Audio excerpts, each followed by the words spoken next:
Welcome to 10:02, everybody's favorite after show. It's nice to have everybody searching and watching this on a regular basis, and we're glad to bring it to you. The answer was to last night's question as to whether or not I fell off the wagon.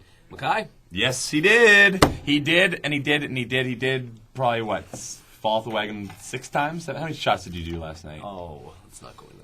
But I'm back on the wagon now, and I'll probably be in church tomorrow for this. Interesting night tonight. It was good that we did a segment about water, because I could use a lot after last night's drinking extravaganza. We actually went to McVeigh's Irish pub, and Mackay was sort of indoctrinated into the culture of my Irish crew, in a way. Who, our mutual friend Mike Sullivan? Is that what you mean? Well, no. I mean, Murph was there. You didn't know Murphy?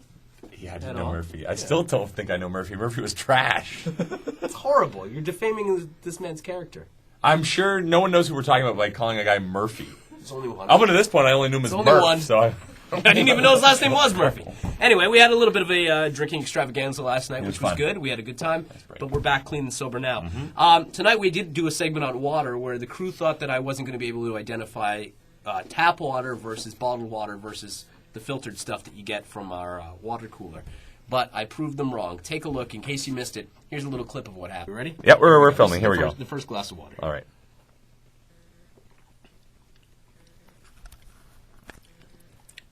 You want to describe this while I'm trying to drink the water? It's a little hard. I'm not a ventriloquist, Mackay. If you can picture Ryan lifting a glass to his lips, he's tilting it back, he's swishing the water around in his mouth. You can see a lot of thought going into this. That was the heart. So what do you think the heart is? Well, let me taste all three here. Give me a second. Well, you seem to be pretty sure yourself. Well, okay. Being a talk show host, isn't it? Second glass, again, to the lips. I know what that one is. Okay. Oh, only one sip this time. That was quick. That's a star. Okay. Now onto the cloud with the thunderbolt. And I know exactly which one that is. Wow. The heart is the city water because it tastes absolutely disgusting. Okay. The middle is the star is the water filter one. Okay. And the last one is the Evian. Evian, that's the thunder. Evian. Okay. Mark, do we have some drum roll music? Drum roll. How about the Ayuga horn again? That was a lot of fun. That's a symbol, Mark. There we go. You are 3 out of 3. 3 out of 3. There it is. I am wildly impressed. Exactly. Well, it tastes Sadly terrible. Impressed. There you go. We weren't only testing the water, though. We also tested a guest. Our intern, Laura, decided that we were going to have Mr. Fashionista. That was the quickest dart out of the way of the camera lens I have ever seen. Wow. You are good at that. It's like kryptonite and Superman. I love it. Turn it out. No quick turns. You're making the audience all sketchy.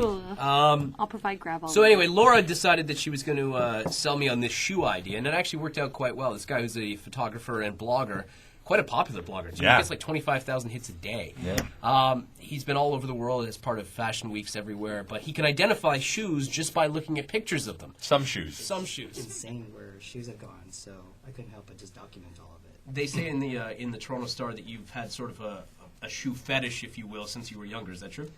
Not since I was younger. I think probably later on, but I have no desire to wear these shoes. It's just they're like pieces of art. No, for sure. And I mean, from a photography point of view, I don't exactly think you're going to be strapping any of these on at any point. No, but I have friends that do. So. Oh, okay. Yeah. Fair enough. You were at the international fashion shows Yeah, in I just Paris? came back 3 days ago, actually, from Paris. And what was that like? Exhausting. Exhausting? Yeah. But as far as the shoes, I'm sure they were in large supply. It is. Yeah, it's the Olympics of the fashion world. You see everything in front of you. Like, fashion people are insane. They're willing to wear anything on cobblestone or on sand. So we're crazy people. What's the most bizarre things you've seen at some of these shows? Actually, in London 4 weeks ago, I actually saw this woman go to a show with one heel missing, and she was walking fine. Like, she had poise and balance, and she kept going at it like the heel was still there. So she was walking with one heel. And she was doing that on purpose? Yeah. That's bizarre. It was bizarre. But I guess it's all in the name of art, right? Exactly, yeah. So she's a true fashionista if she's still going to a show with one heel missing. Tommy Ton is my guest. He's a fashion blogger and photographer. If you can give out your website, that would be great. It's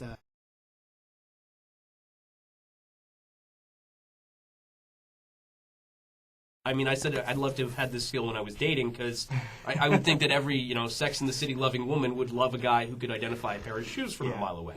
But apparently, I'm told you can identify pretty much any shoe and brand. I wouldn't say any, but yeah, I do have a very good visual memory. Okay, so we're gonna take a quick break here, Okay. and I've got 9 in front of me. Okay. If you do even half as well as I did with the water test, I'll be very impressed. Okay, so we've got actual big pictures of the shoes. We're going to put this on 1002 as well, so you can see Tommy's progress and see how he did. But we're going to do the test, and when we return here on the Ryan Doyle Show, News Talk 1010 CFRB and News Talk 610 CKTB Niagara.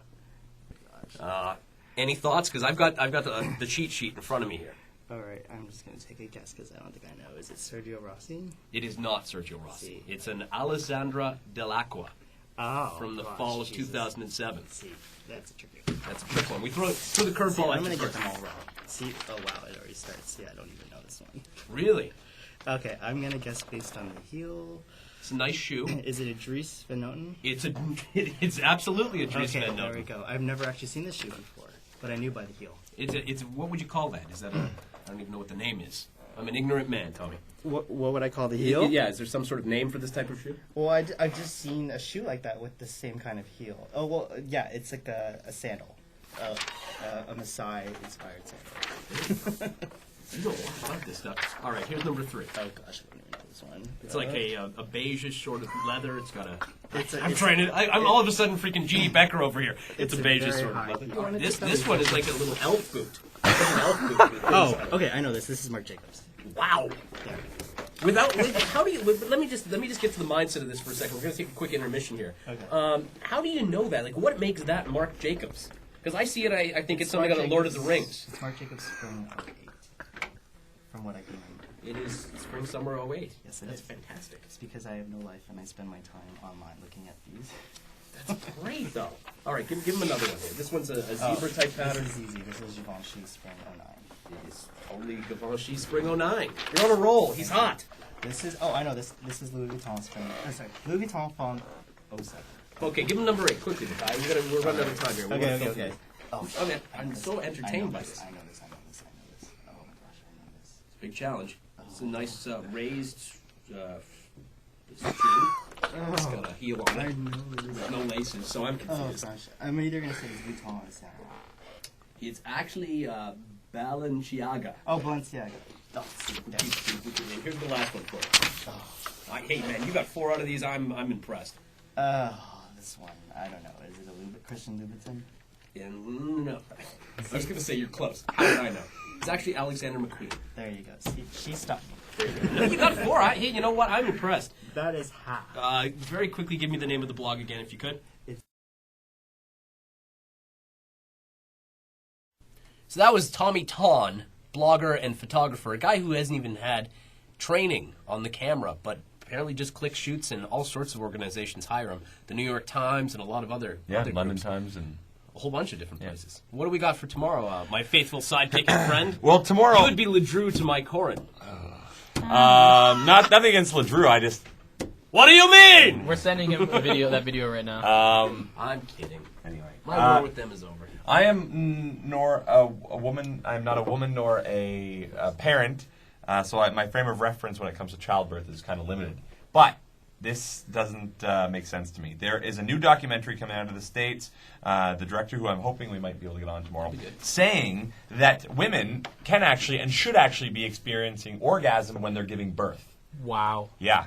They have women who have claimed that they have experienced orgasm while giving birth, and that it's wrong on many levels. Way to gross out everybody. It's a little bit. New baby with orgasm. Anyway, I mean, they sell it quite well in this document in this article here, but it just doesn't make sense. Okay. So if you're up for it, if I'm up for it, well, book well, book see if we Sky can on. get yeah. Only if we can get him. No, because it's a her. I'm not to. If we It's can a get her, her. and she's a mother, and she says she's experienced orgasm. Stop saying it. What do they call it? Something special? I'm still a 16-year-old Is there boy a name every for now this and then. act? Baby, I don't know. Orgasmic birth is what they call it. Wow. All right, I've got 2 words for that. 1, gross, and 2, hopefully you have something better for tomorrow. Really? Well, no. Well, if you can get her, This is we'll kind of go. interesting. I want to hear from women, and is this at all I possible? bet you do. At any time, you can call him at home. For now, it's been 10:02.